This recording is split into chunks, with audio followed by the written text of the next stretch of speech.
This movie has saved the DCEU. I agree. Me.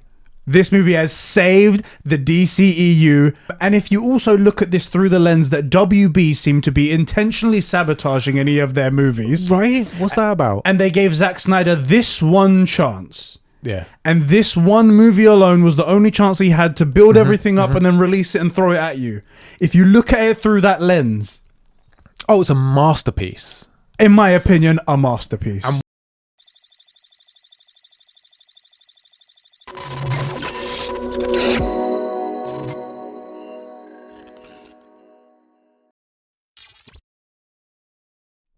What's happening, everybody, and welcome back to Streamcast, a show where we watch the latest and greatest shows on streaming services with you guys. I'm one of your hosts, Eddie, along with my bro, the inverted gamer himself, Sheps. How's it going, bro? It's going great, actually. Yeah. It's going really good because we both really enjoyed the Snyder cut. That's what we're going to be talking about today. Yes. Zack Snyder's Justice League is here.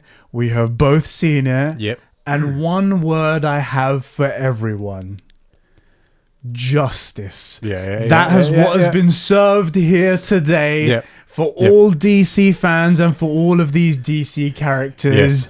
Finally, after many years and all of the shit talking that we've had to endure from people, totally agreed. From rightfully so for the people who watch Justice League. The original Justice League sucked. Yeah, the Justice League is definitely awful. It's dead now, just like we hope his career is. Just like we hope, because after especially watching this, the original vision, and knowing that it probably was on a piece of paper somewhere. The blueprint was there. And then he just decided, ignore it and do my own thing and disrespect all of the characters and everything that was set up before. He had his sat-nav or GPS and all that set up, telling him the way, and he went, no, I know it. This is a shortcut. And went that way, and it was not the right way. Exactly. Let's quickly do this because I want to get into this. Yes.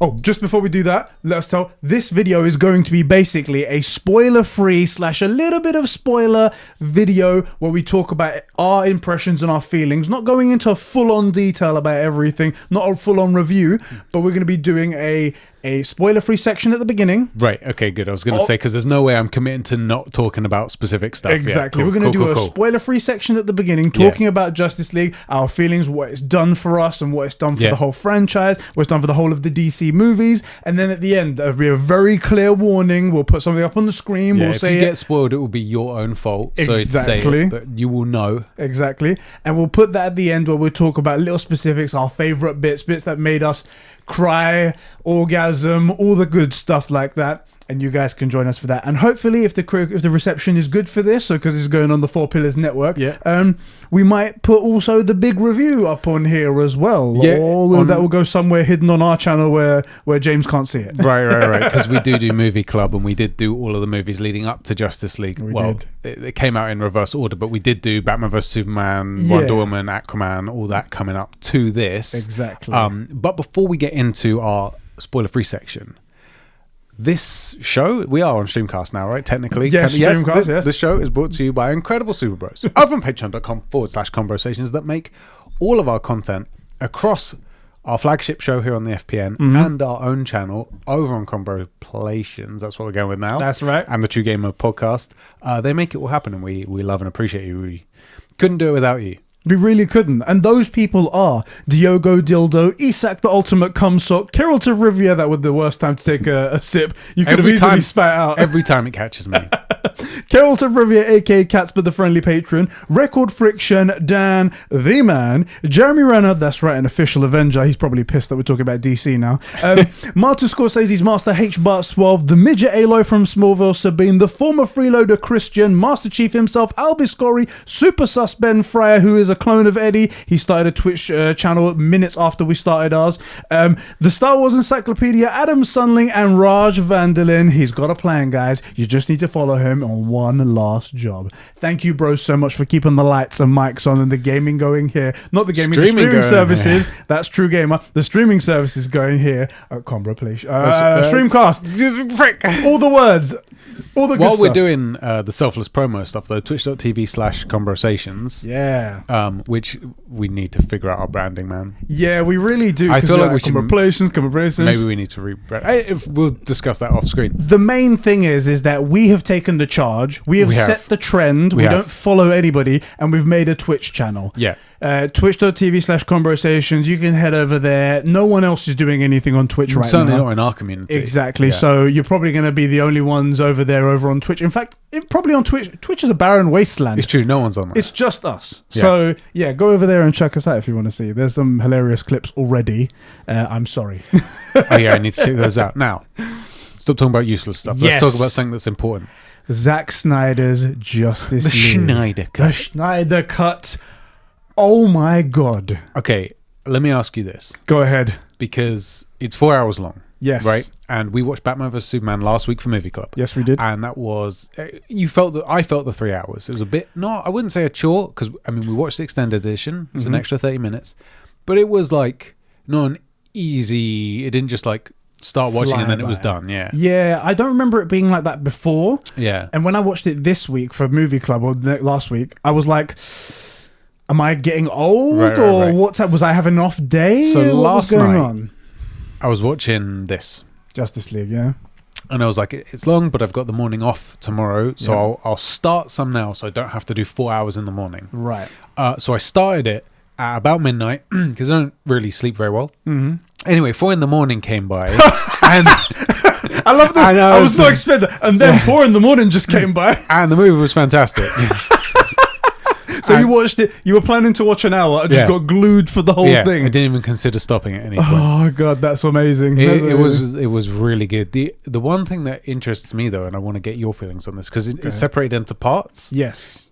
Do we think that is because it was intended to be an episodic? I think it might have been because I didn't feel like they were necessary. They were weird. Bad transitions, basically. They said there were some times where they would say the title of the chapter, and I was like, "Did you? Is that what?" I want to say it looks like we both loved it. Yes, we both loved it.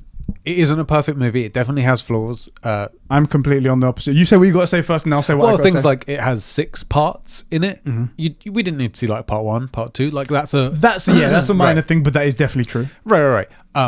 There should have been 5 movies that came out before Justice League, right? Aquaman's 1 through 2, maybe 3. Actual Batman movies, because Batfleck hasn't got a movie. BVS is the first Batman. Also, where was the Batman origin story in Justice League? It's super important. True, really. We needed to see it again. We needed a Flash movie, at least 1. I would say 2. We need a Cyborg movie, at least 1, right? There were a bunch of movies that needed to happen before this movie, but didn't. That's a flaw, which we can't undo. I freaking love the movie, and everything about it is so much better. Yeah. It's so much better. I've never had 4 hours just disappear like that. Yeah. So contrast to what you've said there, prior to this, I understood people's criticisms of Justice League. They were saying, why are they bringing out a Justice League when 3 of the 6 people we don't know yet? We haven't even seen stuff from them yet. For sure. And I was like, a really good point. Like MCU did it. They did 3 movies for majority of the characters, and that's why it's amazing. Granted, like you didn't get a Black Widow movie, you didn't get a Hawkeye movie, and they're still in the Avengers, but it worked still, right? But they had a lot of setup to go prior to that, and some incredible movies. Thor: Dark World, masterpiece, right? That's gonna set the chat on fire. But I have to say, while this was a patch job... I 100% agree. I know exactly what you're going to say. I fully agree. Maybe because they had the extra time, but they went into enough character depth with each one of the characters for you to say, I get it. I know this character now. Beforehand, from the Justice League movie, I didn't give a crap about a Flash movie. I wouldn't give a crap about a Cyborg movie because I wasn't invested in those characters. In this, I know who Cyborg is. I know that he is a human and instead of just a metal bot just walking around. I know who Flash is, and I know he's still the clumsy Flash that Flash is supposed to be. Right, yeah. I knew all about these characters, and we got to know so much more about Bruce Wayne as well through Alfred and all those little scenes. If this was your first movie, and you'd never seen any, you'd be like, oh, I like superheroes. Oh, there's another universe other than Marvel. Check this out. And you'd never known anything about them. You would have a good idea about everyone. Exactly. Assuming you knew who Superman was already. It's one of those things where it's like, you probably know who Superman is. You probably don't know this version, but you know who Superman is. Yeah. You know Batman. Everyone knows Batman. But you don't know what Cyborg is really. No. You don't know what the Flash I is do, really. but people don't. Exactly, most people. I called Aquaman, a couple of... I said we needed a couple of other people in the movie, and thankfully... my predictions, we'll get to that in the spoiler version. We'll get into that. But this movie totally added all that character depth, and that's what made the whole 4 hours just blink by. I watched it first thing in the morning. I got up at like 7 o'clock and I just set it on TV, and I was totally expecting. I was like, you sent me a couple texts, I guess, when you were getting up to get a drink or something. It was just you smiling like a dickhead. No, that was me being so excited. I was like, I'm gonna take pictures. It was great. And I was like, it completely flew by, because each moment, each of the chapters anyway, I was completely invested in learning about this character, learning about that character, learning about this. Even the characters individually, they got more justice in this movie. For sure. In the previous one, this is spoilers for Joss Whedon's version, which has been out for years. I'm sorry, it goes like that. You're not spoiling anything. It's trash. I felt like Steppenwolf was too powerful for anyone else other than Superman. Yeah. Everyone else could not stand up to him. They try and attack and he just flicks to the side, and they're inconsequential. In this, they were genuine, properly good superheroes. Yeah. They would do damage. They would do all kinds of things to get things. Yeah. Granted, Superman still... Yeah, he's Superman. Exactly. But they would be meaningful, and they would do stuff, and they would actually be like, Steppenwolf wouldn't just be like, I don't care, walk away. Right. He would be worried about these people. Give them attention. He can't just ignore Wonder Woman and Aquaman. Right? Stupid. How? Ridiculous. Yeah. And most of all, this whole movie seems to be like, people were wondering, they were like, oh, so this is going to be a Snyder cut versus the Joss Whedon theatrical cut. No. It's probably going to have just a couple of extra scenes. No. Entirely different movie. Entirely different. Entirely. In terms of extra scenes, in terms of the story direction, in terms of characters' own directions, their own depictions, everything is different. As far as I can tell, there's two story beats that are the same. Steppenwolf wants 3 boxes. Yeah. They have to fight Steppenwolf at the end. There you go. Those are similarities. It's totally different. Other than that, completely different. To include, because you mentioned this about fleshing out characters. As a DC fan, like, I'm fully familiar with like Cyborg, with Flash, Batman, Aquaman, all of those people, right? In the I hate to say this, but there's no other way to say it. In the original version, in the Justice League, that's right. Cyborg's very robotic. Yes. Like, it's hard to tell what he is. Is there a person underneath or not? I mean, they do try. There's a few scenes him a bit mopey to be like, oh, he does have some emotion. He's a sad robot, basically. And in this, they establish that no, this is a young guy, like sort of college age guy, who has found himself in a very difficult situation. Like, I mean, he doesn't even have all of his face, right? So, like, everything about him has been taken away from him. His identity, literally his identity, technically as a third eye. I think it's very important for people to realize. Yeah. He sees the world in a totally different way. That's not just a stylistic choice. Like, he really does. But we're also shown that his soul, Victor's soul, is still intact. Yeah. Through this one really touching scene, which should have been, why would you cut that? I will say, look, in defense of other movies, and because I feel like we did this with Justice, with Batman vs Superman, which was, we said, you gotta watch the extended version. Yeah. Just making movies longer is not an acceptable fix. No. This is a story that needed to be told in a 4-hour format. Yeah. Everybody knows another story that needed to be told in a 6-hour format.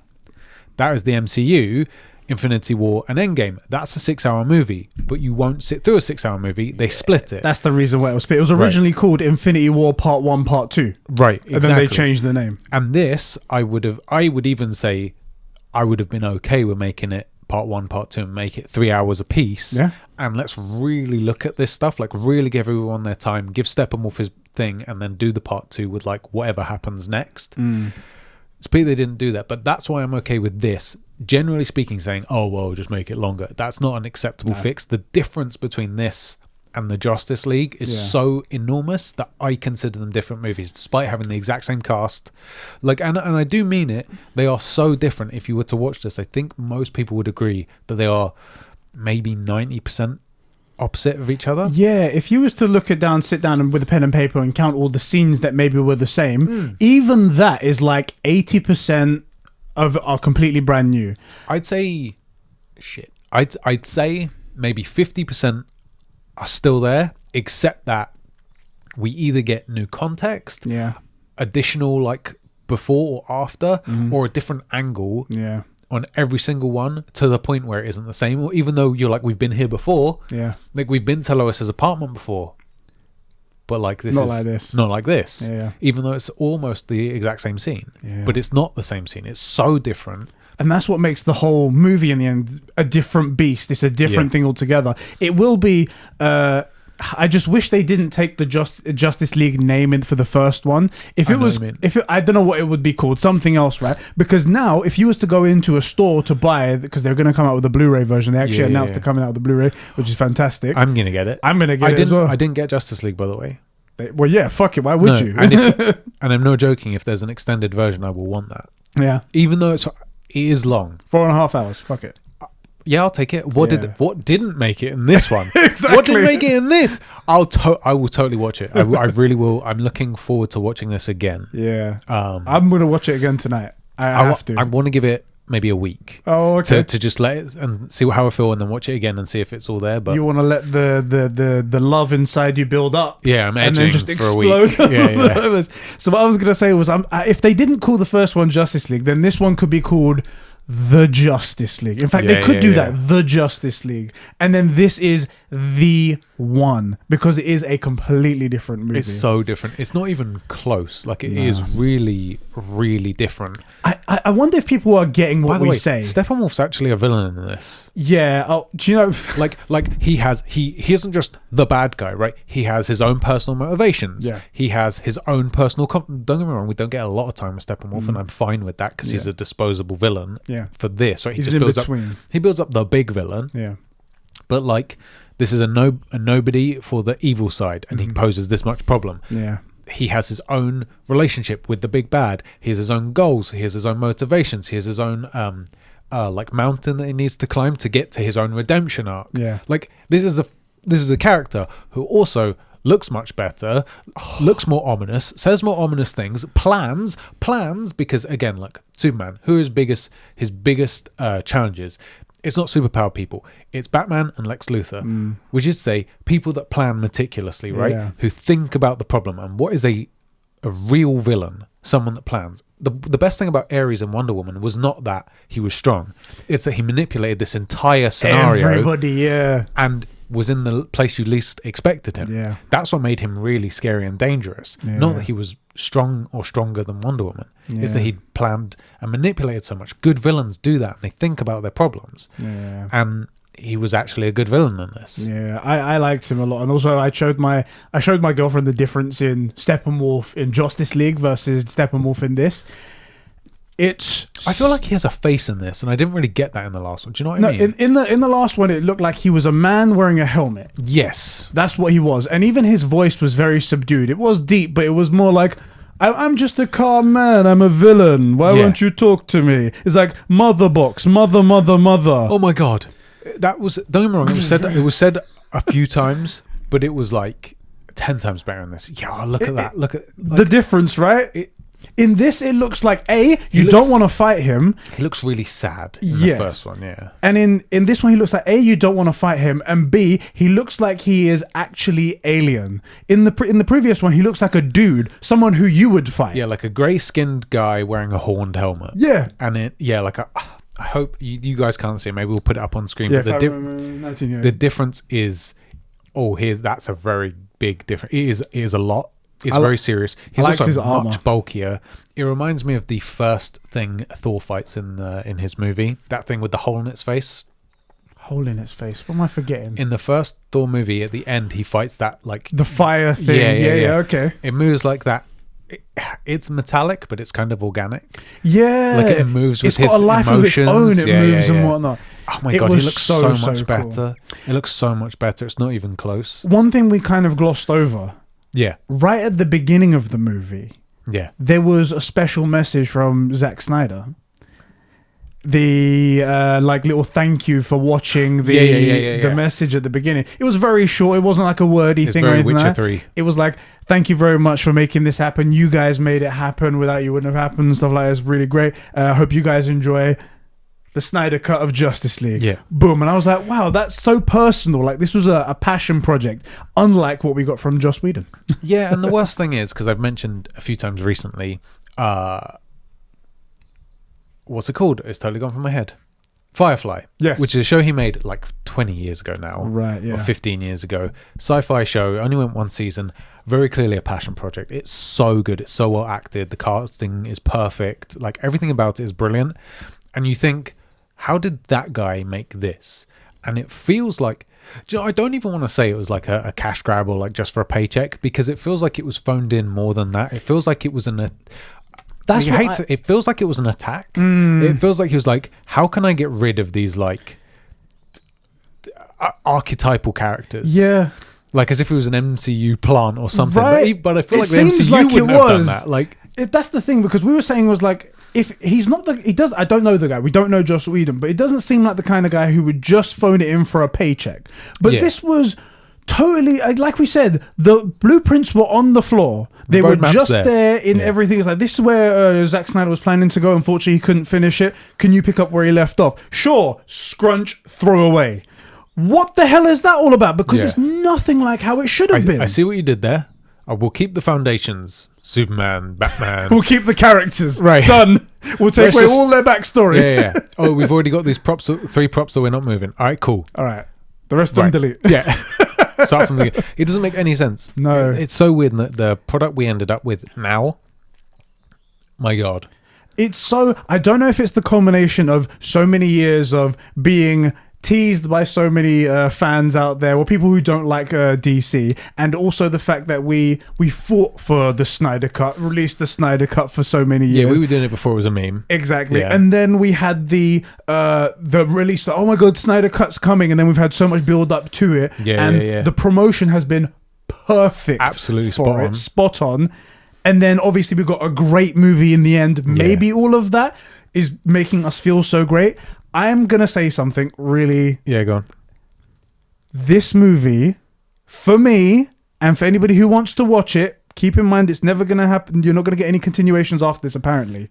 That really frustrates me, having now seen this, and I hope they change that, because we have the exact perfect casting right now. Especially when they're like, oh yeah, we've had all this success, goodbye. How do you do that? No. This movie has saved the DCEU for I agree. me. This movie has saved the DCEU.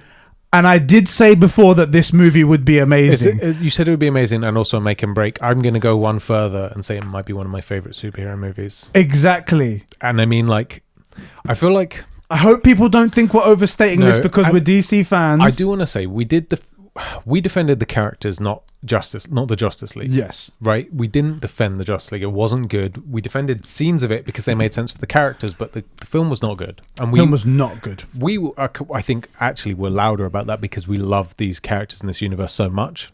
That's the thing. You guys may not have liked the movie. We're fans of these characters. It hurt us personally. Like the whole... the Batman vs Superman argument coming up, that's a real... We just chat about that stuff all the time. This is what we talk about, this stuff all the time, right? We're like that. If the cameras weren't on, we'd be talking about this stuff. We love this stuff. And I'm not going to say it's as good as Endgame, because Endgame had the appropriate build-up, and we knew and loved the characters in a way that most people will not for these guys. Yeah. But I feel like the quality of the film was as good. Yes, 100%.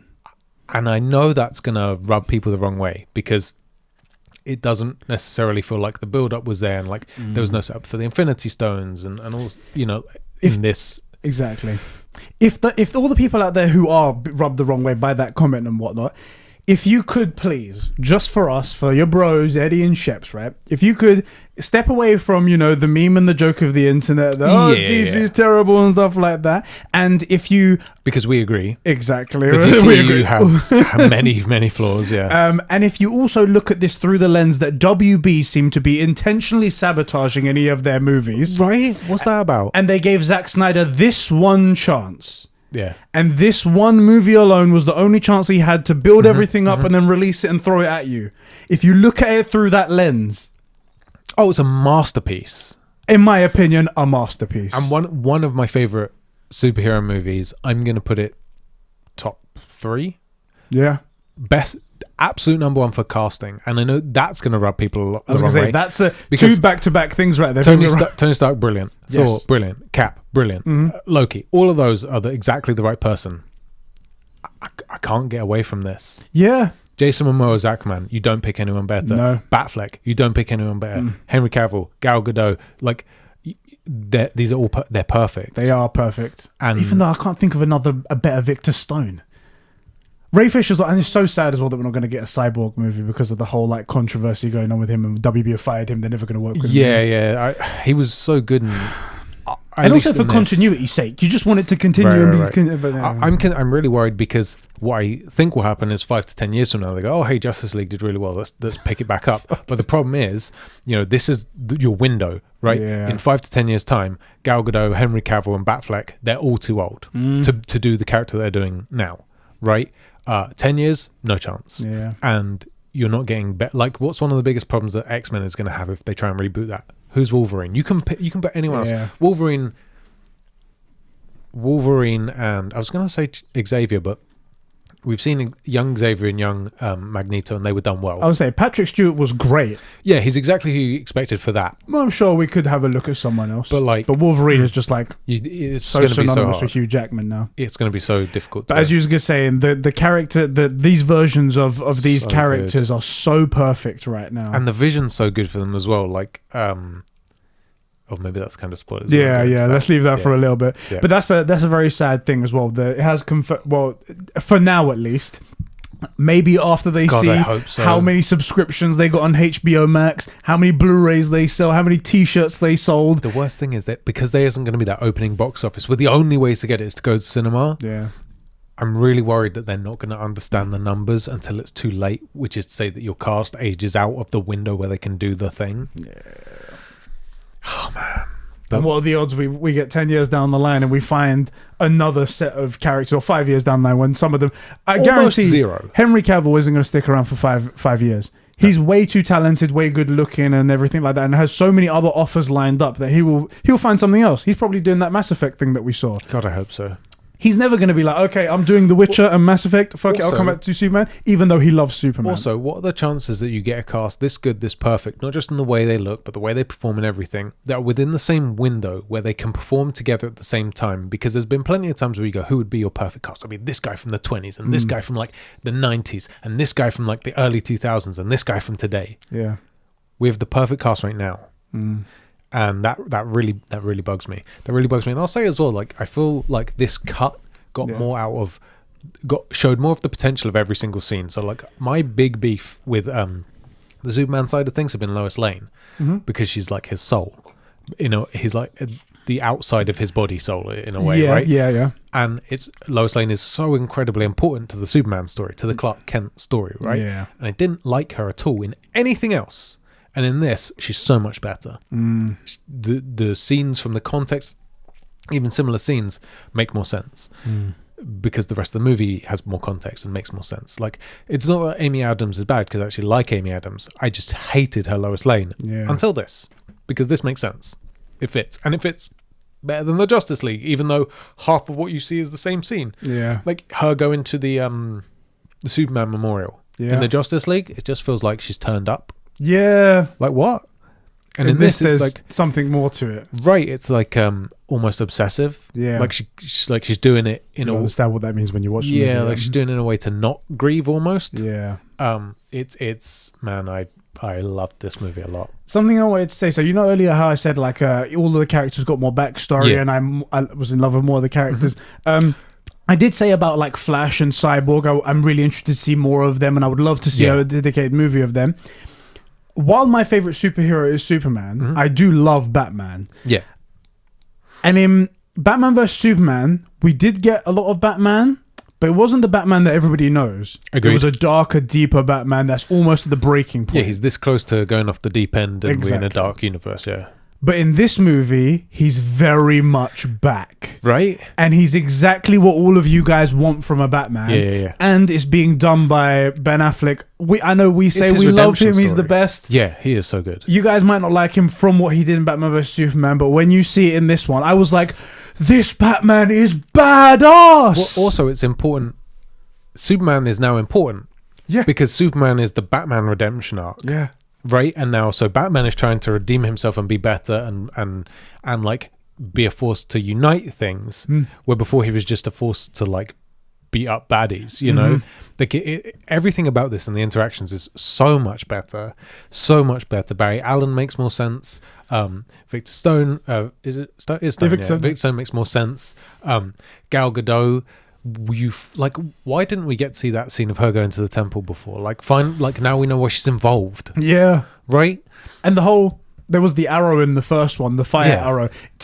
From the first one, it just seemed like it was just pointless arson by the Amazonians. Right. And it was like, she's going to see it on the news somewhere.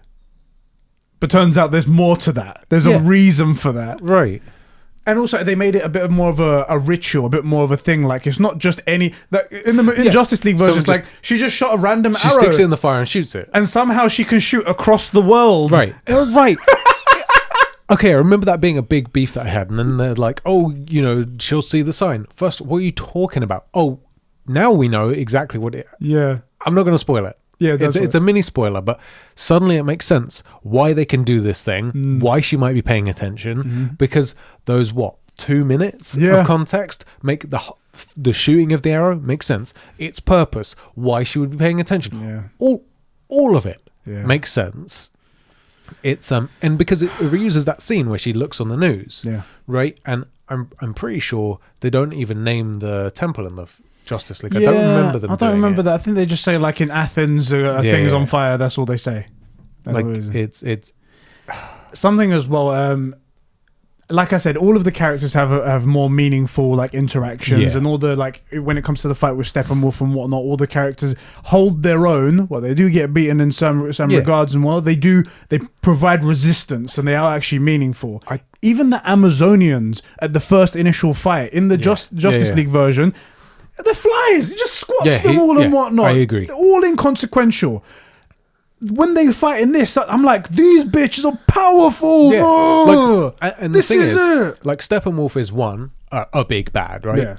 And two, he's had hundreds of thousands of years fighting off planet, doing this thing. So we would expect that he's quite good at it.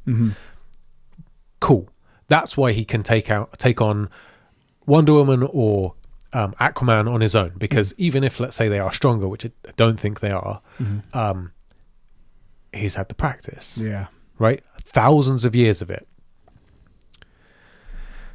But just because you're really good at a thing doesn't mean an entire army's not going to like slow you down. Yeah. And in the original version, unless you're Superman, you can't beat this guy. Yeah. In this, that's Wonder Woman and Aquaman.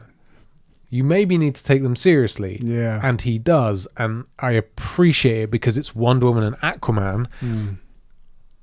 And it wouldn't make sense if you could just like ignore Aquaman. Are you kidding? That's the thing. It's 5 of the 6 core members of the Justice League. You're just saying they're ignorable? Right. What kind of bullshit is that? The thing that I love Superman. I think he is the best, but I don't think the other ones are just shit. Yeah, like the thing that it's especially those two, because Wonder Woman. Don't get me wrong, Superman's stronger than Wonder Woman. Yeah, fair enough, right? But she's Wonder Woman. Yeah, and Aquaman in the air, fine. Yeah, not as strong as Superman in the water. And I feel like they do this because he's not at where he'll be at the end of Aquaman. Yeah, he's not Aquaman yet. He's more like, I'm just Arthur Curry with my special abilities. But this is a guy that you have to take super seriously, right? And the fact that in the Justice League, he goes after them, plus Cyborg, plus Batman, plus the Flash, and just solos them, like a flick of his wrist. Yeah, don't worry about it. It's not okay. And then the only thing he's scared also, of, Kryptonian. I don't believe that Steppenwolf can do it. This Steppenwolf, if he had done it, I would have believed it. But he didn't, which I believed even more. Yeah, that Steppenwolf was too busy talking about mother box mother. Anyway, Yes. bro. Yes. I feel like we've spoken quite decently about this movie. Yes. We've given guys our impressions on spoiler-free talk on what this movie is like and how all of you should go watch it so you can see a good DCEU movie. As I said, for us, we're hardcore DC fans. The time flew by. Maybe it might not fly so fast for you, but I feel like you will come out at the end of it going, I'm glad I spent that time watching it's nowhere near as bad as the other things, or I feel like it's such a huge improvement for sure. Night and day. And it's really good. Talking of night, the Dark Knight is finally like coming back into the light. I loved it. I swear It is so good, right? Good. So good. And all of the scenes, just...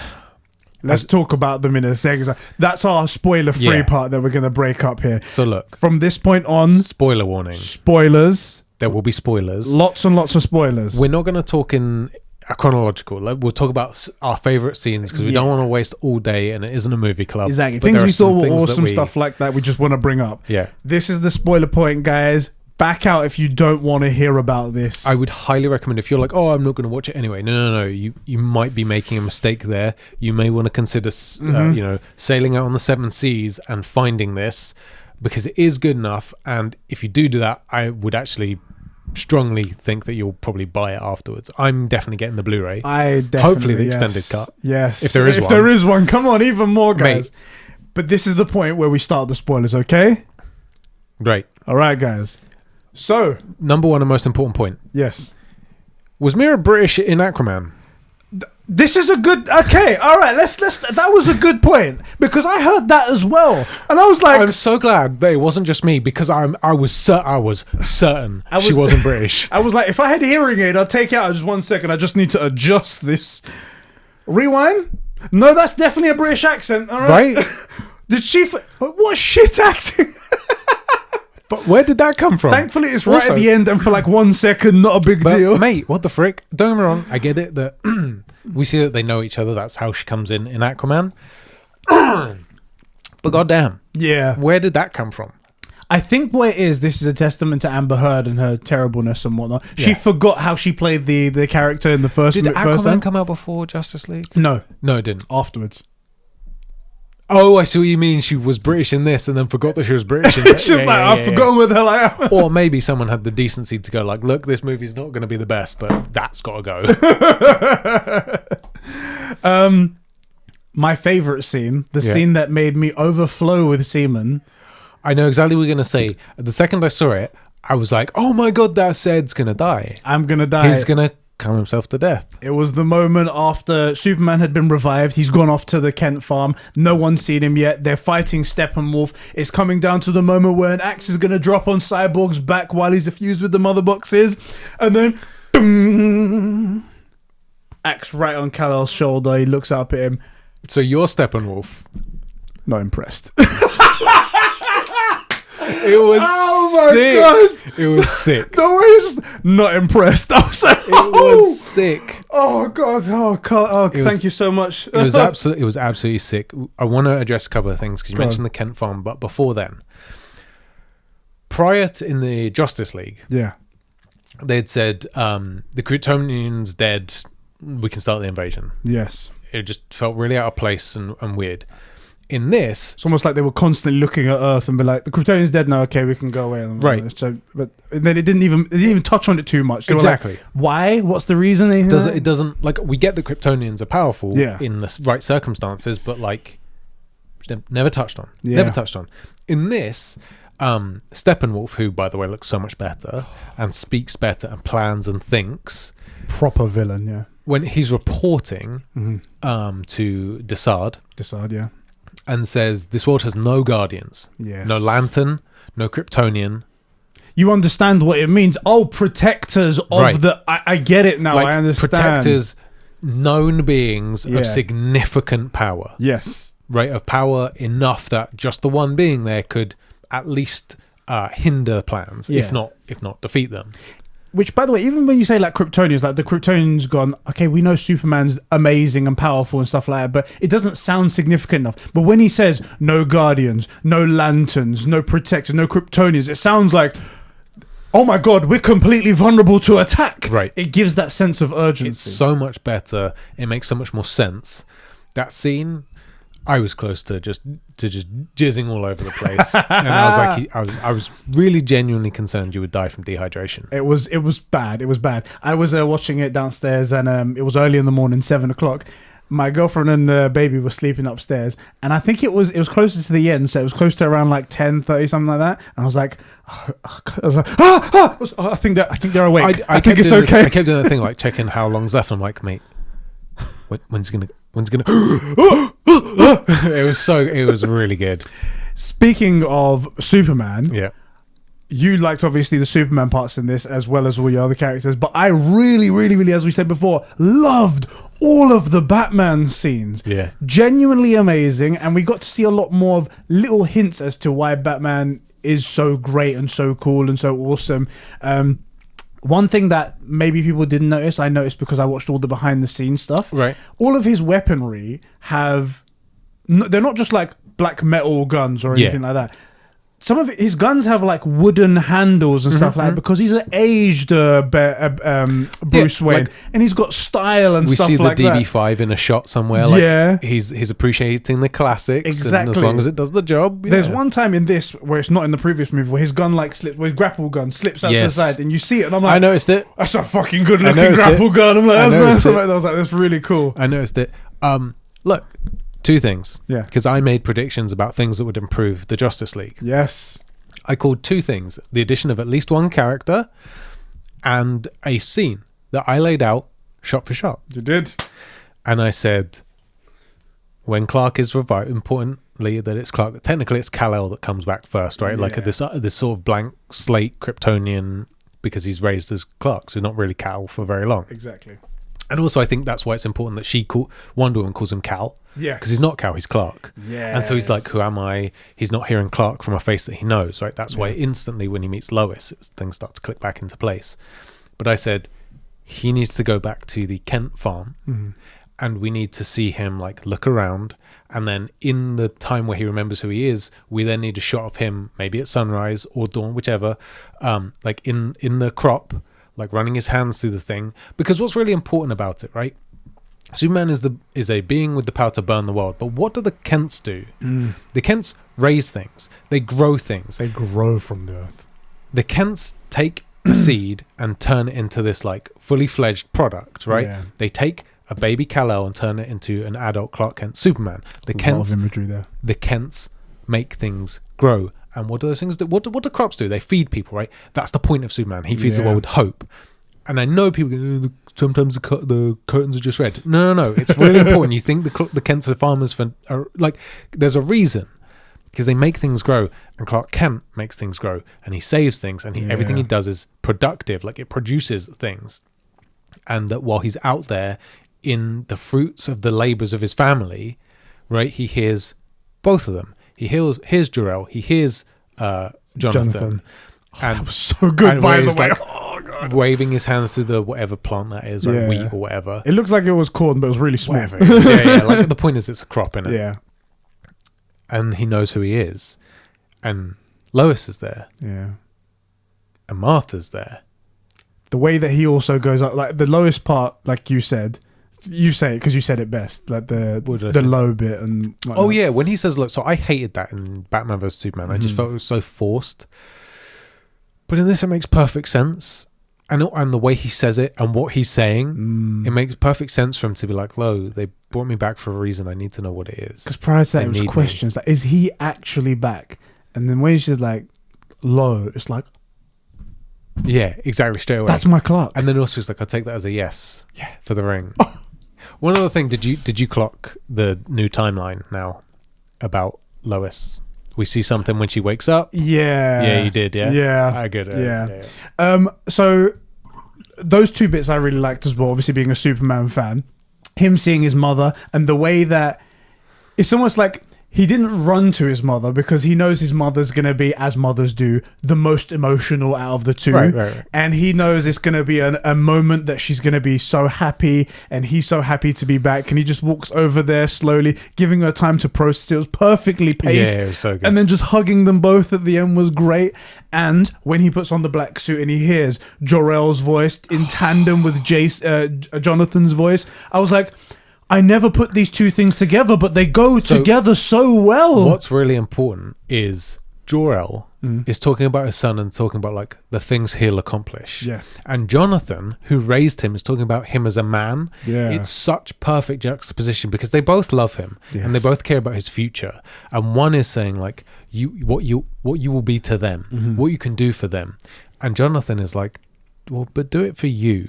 You're my son and I love you. Yeah. And it's important who Clark Kent chooses to be. And both of them choose to be the savior of the earth. It's freaking beautiful. I do have one beef about the black suit, which is it's a healing suit and he doesn't seem to need it. Yeah. It's, and then in that case I would prefer the blue personally. It would have been cool if they did show the bit where like he wears the suit and then he goes up into the sun to almost collect energy. Recharge. Yeah, I get that. But then I don't know why at the end, when he does the final pull over the chest, why he's black. Still wearing it. Exactly. That's the point I don't get. Don't get me wrong, I love the black suit. It looks beautiful. It looks so good. Great. It looks so good. But the point of the black suit is that he's wounded and it's helping to heal him and he's kind of like low on power. I'm cool with the boxes bringing him back. Yeah. But then why is he in the black suit? It's cool. It looks great. I won't overthink it. One final thing about Superman, then we'll move on to some of the other characters. I really want to talk about Cyborg and stuff like that. Yeah. The scene of him getting his memories back were a bit more stretched out now. Yeah. So it's not just a matter of he wakes up, he's just Kal-El, he starts killing everybody while punching everybody. Oh, hey, there's Lois Lane. That's right. I'm a reporter for the Daily Planet. And then suddenly it's back. Everything. Oh, God, there it is. In this, it's like, this is home. And afterwards, he's like, she would love it here, talking about his mom. It's like, wait, I love it here. And he knows the feeling, but he doesn't know why. Yeah. And it slowly comes out. And I was like, this is how you do it. It's like good music, right? A good score builds to the moment. Yes. And in the Justice League, it's like, here's the moment. There it is. There you go. Right. So there's no build up to it. It's so disappointing versus what we got, which is so perfect. Because I do love Superman. Personally, I would adapt his powers a bit. Just because I feel like he is a bit overpowered. And I would, as a personal note, I would like him to be a bit more of a battery where like his power can run out. His power can run out. As he uses it, he gets weaker. Yeah. And like say in the middle of the day, he's at max power. At night, maybe he's at not low power, but lower power or would be like being plugged into the wall as opposed to running on a battery. And I'll also give you full moon. Like he can be extra powerful. You can get power from right, exactly. I would prefer that. But despite that, I do love Superman. Yeah. And correction, I do love Clark Kent. And this also shows us Clark Kent so much more. I think we spend more time with Clark than we do with Superman. We do. Maybe 60 to 70% is Clark. Yeah. Which is super freaking important. I was going to say, we don't get a lot of Superman anyway because he's supposed to be dead from the previous movie anyway. Right. But we do get a lot more Clark, which is important because that is the character in the day. And what Superman we get, oh my God. So good. Good. He batters Steppenwolf. Fucking laser eyes, cuts off part of his head. The axe, though. Oh, that was so funny. Not impressed. Smash, gone. It's like that axe is just gone. The Leviathan axe is just gone. So good. Cyborg. In the previous movie, Metal Guy has some powers with computers. Yeah, was like mostly a body. Then his dad puts a box near him. Then he's not mostly a body, he's just a full body. That's it. That's all we get to see there. In this movie, turns out he's a guy that has some issues with his dad. Yep. He loses his mother in a car crash. He loses. That's how he has his accident, loses half his body. The worst thing is, because I know Victor Stone, I know all this, I can't exactly remember what we got to see in the Justice League. All we got was literally, the video file from on that encryption drive that Bruce Wayne stole. It was that backstory. And then he meets with Wonder Woman, and then that's that. And we see one shot of him and his dad talking in their apartment, but it's not as good as the one in this where he gives him a recorder with some advice and stuff like that on it. It's just nonsense. Anyway, we know that he's all of that. We know that he used to be captain of the football team. We know that he's super smart. I had a little fan theory. Let me just say this one. Hold on to that. Make sure you hold on to it. Don't wait to forget. And he uses his super smart abilities to hack computers to help other people in his class. Yes, before he's Cyborg. Yeah. Exactly, before he's Cyborg. And then he suffers this tragic fatal attack, and after that he feels disfigured and like a monster and stuff like that. But then he works through that, and he has a bigger relationship with his father that you don't see before. And crucially, his father dies in this one, and that's a big point. Major. And in Justice League, he survives. He doesn't get anything. Yeah, for a good reason. Which is covered. Yeah. Like how they find the box makes sense. My little fan theory. Go on. You know, in Batman vs Superman, there's Yeah. cops watching a football game. Yeah. And it's Gotham versus Metropolis. Yeah. Now I think it is Gotham City versus thing, but it could be Gotham City University. I choose to believe that would be cool. I choose to believe but that. he does look like he wins in that, but it could be another game that he was playing. That could be cool. I choose to believe that. I choose to believe that. Also, he gets. We're shown that his soul's still intact, which is super important, right? That there's this one scene with this lady who he listens to the first part of the recording and it tells him, you know, you'll be able to do all this stuff, right? Yeah. And so he goes out and looks. You see the world in a different way. You can interact Right. with anything electrical, even like financial records. They're like Right. your child's plaything. And we're already getting the sense he's kind of becoming distant from humanity. Yeah. And then he fixates on this one woman for some reason and finds all this footage of her, not in a creepy way. Yeah. And She's watch her waiting go. tables. She's not doing well in life. She's got 2 kids. She gets evicted. Can't afford to buy milk for the poor kid and stuff like that. Right, She's right. really hard times. And he don't get me wrong, let's not look too deeply into the financials of this, but he makes her win $100,000. Yes. And sets her up. And the key to that is not that he's like manipulating the system. It's that he's still human, and this is a person who was really worthy and was in need, and he helped them. Because he could have just gone, oh, this person has a little bit of money in their account, more money, done. Right. But instead, he decided to look into the backstory of this woman, what she does.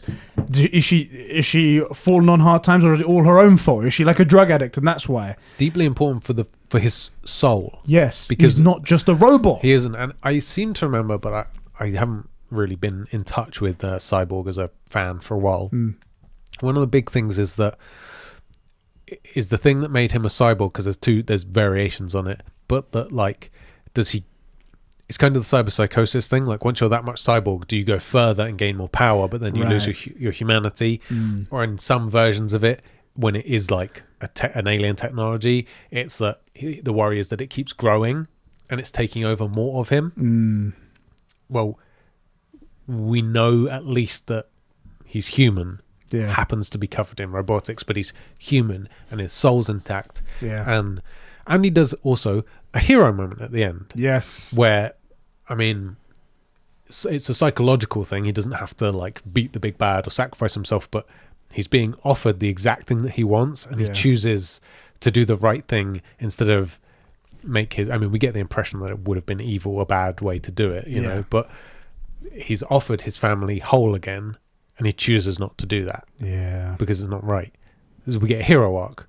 More hero arc for Cyborg than, say, Captain Marvel. That really bugs me. Yeah. He was done so great. Complete justice. Breaks my heart that we're not going to get a movie for him. But that's real world stuff that interferes with our happy I don't even know the character. situation with that. It was like he claimed that some of the executives were racist and whatnot. I haven't seen any of the whatnot, but I know that he claimed they were racist, and there was a lot of as well, like not just racism, but like really shitty practices on how other cast members were treated and stuff like that. And he brought light to it, but then they just don't want to work with someone again who calls them out on stuff. Which I kind of get that bit, but if you're the bad guy, you want to do everything good to try and... Anyway, we're not talking about politics stuff and whatnot. That's right.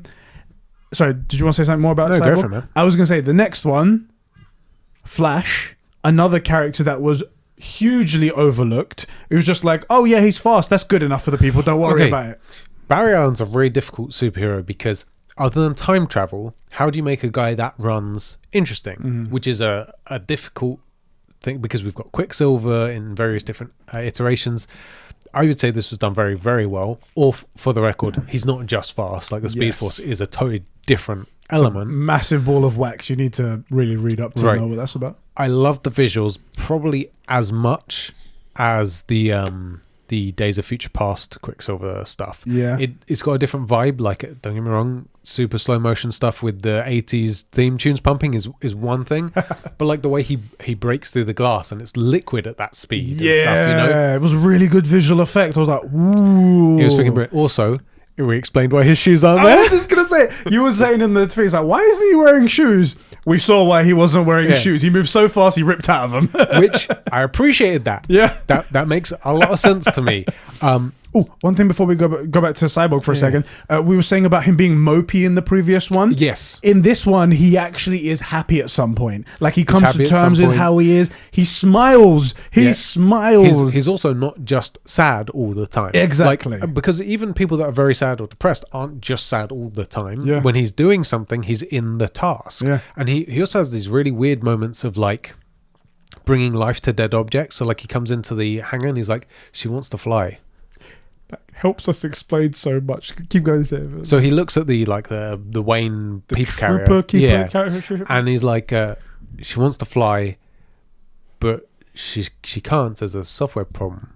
The point is that like there's this object. It isn't but to him it's it might as well be alive. Yeah. And it wants to fly. It's in her nature. Like he says all this stuff about this object and brings it to life, which is so cool because he is a living robot, and suddenly there's life in machinery now because of him. It's a really important thing. Also, I feel like, and I don't know if it was in Justice League, but in this we know about Bruce's gauntlets. How do they stop Superman's lasers in Justice League? I hated that doesn't work. That's not a thing. That was just so dumb, right? In this one they explain it and they show the scene as well of Alfred like shooting it with the Kryptonian weapons and things like that. Totally cool. Makes sense. You gave us an explanation. With his trooper carrier thing, it was funny because he couldn't. Bruce Wayne couldn't get it to work in the Justice League version, and then 1 minute he can get it to work. Then it's there. Exactly, and we've always said like Alfred and Bruce, if they ever want to get out of the Batman industry, right, they need to go into construction, avionics, because they can do everything. Right. It's great. But this time we saw that it was actually Victor that fixed it. Also, did you catch the little line about when he brings everyone down to the Bat Cave and Alfred introduced Alfred for the first time? So this is Alfred. He's the boss around here. So and everyone's just like, oh hey Alfred, stuff like that. And I was just like, yeah, okay, Alfred pretty much is the boss of him. Yeah, he kind of is. He can do anything to manipulate Batman if he wants to. And also, and another key point to Victor's humanity, he walks past him and goes, this is badass. He doesn't say, oh, this is very adequate for purpose. Like, he's not a robot. He's a college age kid suddenly surrounded by superheroes in a secret Batcave. Like, everyone thinks the Batcave's cool. Yeah. Diana's 5,000 years old. She's seen like ancient Greek Batcaves. She's seen some things. Right. Aquaman spends all his time underwater in hidden cities, but this is still kind of cool. Yeah. Barry and Cyborg. Cyborg hides it better, but I think you can tell that both the characters are like, God damn, this is dope. Damn cool. One thing though, secret identity is just out the window now. That is a beef. Well, when you got Barry Allen around, it's just hard to do anything. How about Lois running up in front of the entire people going, Clark? I said this to my girlfriend. She came down with that moment with Isla and saw that bit, and I was just like, moments after this thing happened, when like saying Clark and Batman's also saying like Clark and stuff like that, he turns around to all those soldiers behind him, is like, here's $10 million, here's $10 million, you didn't see anything, $10 million, because well, look, the film isn't absolutely perfect, but it's very close. Yes. Back to Barry Allen and the Flash and whatnot. It was fantastic. It was good. Very cool how he had his moment to shine right at the end as well, turning back time for that moment. That looked really good, by the way. It was really well done. I've never seen time travel done that well. It was really good. I love the way he kind of is running towards like a singularity. Yes, I thought it was going to jump through it or something, but like he's running and the world's like pulling down on him, but he's still going towards it. And by the time he gets closer, the world builds back up in front of him. Yeah, like it was a really good visual. It was really good, and I also liked. It was a bit of exposition, but him saying like you gotta go, you gotta break the rule, Barry. Like, because he said, look, I don't like to get this close to the speed of light. Time gets weird, and when they do revive Superman, as he's going, time starts to reverse. Goes back, So it's already established. It's so much better storytelling visually, like just on paper, it makes more sense. The rule is already established, and when he gets that close to the speed of light, things get funky, and he's going past it because again, he's not fast. He has the speed force, kind of different. Which again, building the charge, like that's established as well pretty well. One thing, don't think he got enough time, but I don't know how you could have given him more time. The one character that I have called for ages finally gets his to be shown on the big screen, the Martian Manhunter. Yes. How long have I been saying? Genuinely, how long have I been saying? You've been saying it for a long time. We got since well before when the Justice League was coming out. When we Yeah. heard about it, I was like, oh, I hope we get to see Martian Manhunter. Wasn't I was saying that? I'm Yeah. pretty sure if you go back, you can find it. look in the archives, boys. And We got Martian Manhunter. That's right. He was what's his I know he was a corporal or something before, or a general or something. Yeah, so he is a Martian.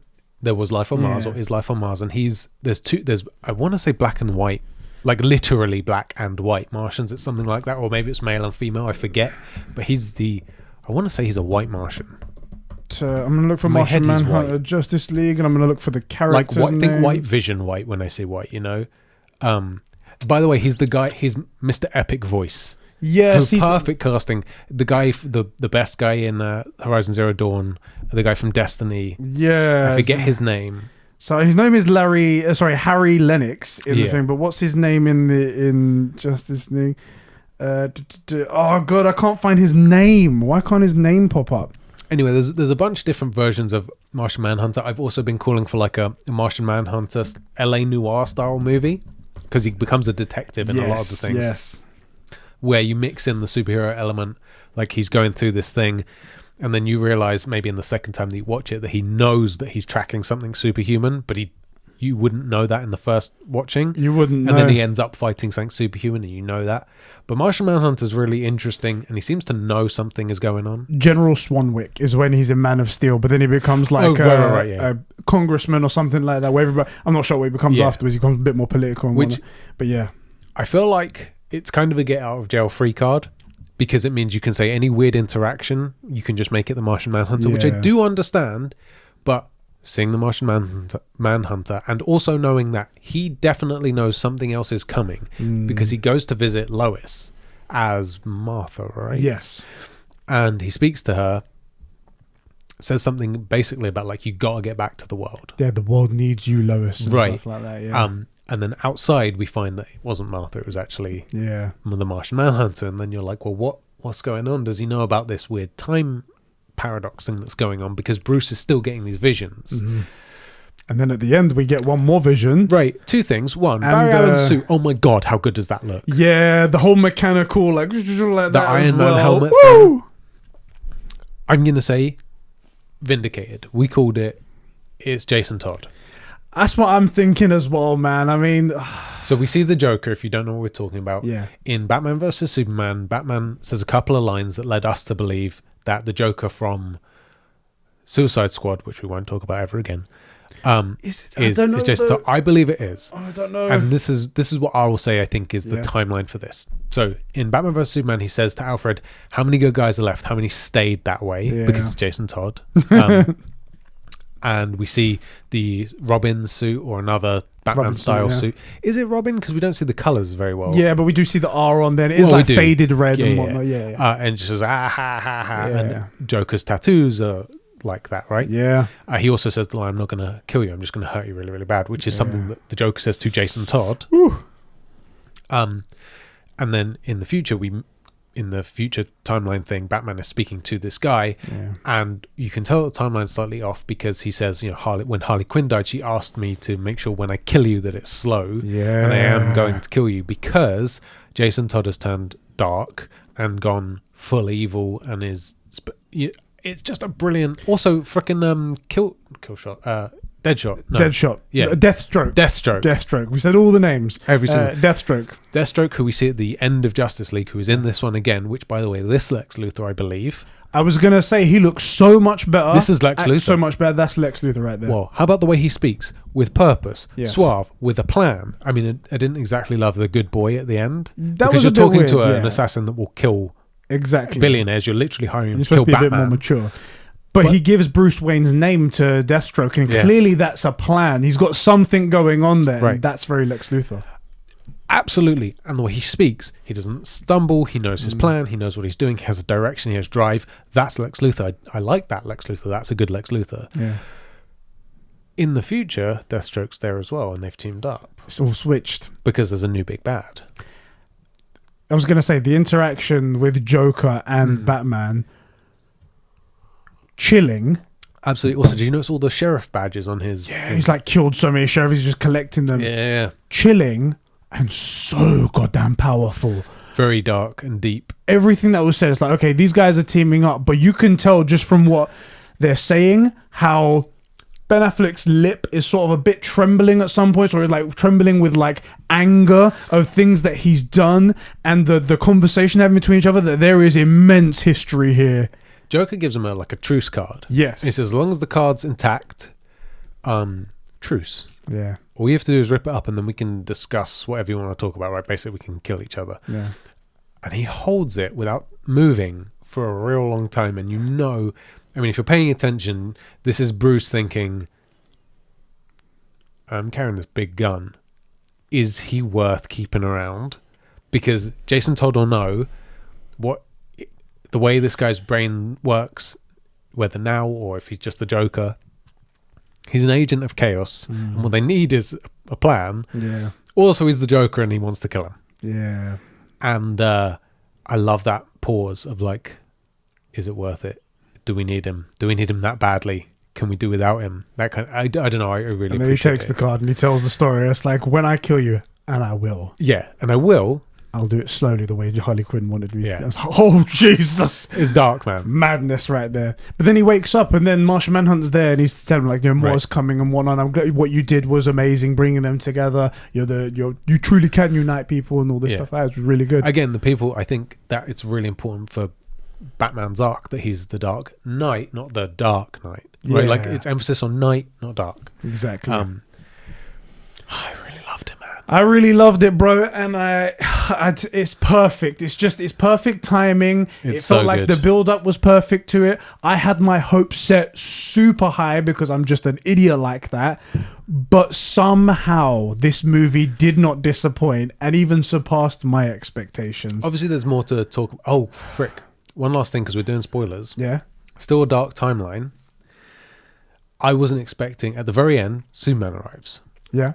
I wasn't expecting it to be Superman. I thought they would go with a younger Kryptonian. Yeah, I thought something like that as well. When he popped up, I was like, "What?" That's the thing, because they mentioned the Lois stuff. Yeah, they were like, "What happened to Lois?" I was like, "Oh my god, we're still on track for this timeline." It gets worse. Dear God, I think this one's worse because he loses Lois and the baby. Yeah. That's something we didn't even talk about. Yeah. So they very clearly, she's pulling out a press pass in one of her drawers, and there's a pregnancy test there. So I bet loads of people missed that. I was like, whoa. I was like, hold up, you're just going to gloss past this? Whoa, hold on a minute. And then I think at the end they say something about... Oh, so in that nightmare thing, they say, but both things, or two things that he lost, or he took like everything from him, or something like that, to indicate it's more than one person. Yeah. And I was like... Are we just confirming Superman baby here? Is that what we're doing? Right. And then I thought to myself, we're never going to get another Justice League movie. We're never going to get another continuation. It made me really sad. Are you telling me you're just going to leave us with this? They put so many threads that can be pulled on for... I can think of probably 5 movies that before we get to a Flash movie, a Victor Stone, a Cyborg movie, right? Of just loose ends that need to be tied up. Forgetting like the next part with Darkseid. Yeah, right. That's just a huge thing as well. A potential future thing. Superman and like Family Man, right? Yeah. Like there's so much that we can do. Plus, we need a Flash. We need a Flash movie. We need a Cyborg movie. We need so many things. Also, let's make Green Lanterns cool again. We do need to make Green Lantern cool again. That's something we definitely need. WB, just do something, because this whole idea that you've said, I guarantee you it's going to be the best movie that you've ever had on HBO Max. I guarantee you it's going to sell bang bucks in terms of Blu-rays and merchandise and things like that. Yeah. You're going to have so many people crying out on Twitter over the next 2 weeks or something like that, maybe even longer. I guess we have to start tweeting WB every day until they make us and then list these movies, right? Exactly. You cannot turn your back on this, surely. Especially with this cast already to play the perfect roles at the right time. How do you turn your back on Batfleck? How do you turn your back on the Man of Steel as Henry Cavill? How do you turn your back on Gal Gadot, on Jason Momoa? Like, how do you... That is the dream team. That's the dream team. It's the dream team. You have to literally look at WB after this and go, so you guys are idiots. But the worst thing is that they're not. because they have made masterpieces before. They've made brilliant movies before. They've made even CW have made some great shows like Supernatural and Smallville are perfect examples of them knowing when they've hit a good formula and running it to just before it's worn out. Yes. Right? I feel like Smallville went 10 seasons. A lot of people think that's a lot. I think 11 seasons would have been too much, but 10 is right around perfect. He stops as he becomes Superman. Yeah. What a perfect transition. Yeah. So like they do, someone making the calls has seen good things and made them happen. But for some reason with this, they're just like, no, I can't see anything. How do we not have a Barry Allen movie? Like, and when I say Barry Allen, I mean, why don't we see this kid go through, like, seeing the thing as a kid and realizing his dad isn't the murderer, but all the evidence points to him, right? And then, like, he was exposed to the Speed Force, having these weird moments. And, like, we need to see all of that build up. We need to see all of that start. He, according to this movie, he just saves a pretty girl. Yeah. But that's not just a pretty girl. Yeah. Right? We need to see more of that. We need to see more of Iris West and the big love of his life. It's like going, oh yeah, Lois Lane, she's just a reporter at the Daily Planet. Cool.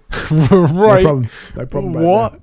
Also, while we have Henry Cavill, can we please get a Kingdom Come movie and a Red Sun movie? Why not? Please. Why not? Let's like, you're perfectly poised. If you're not going to do Justice League, do the alternate timeline stuff. Come on, man. You've set up alternate timelines so many times.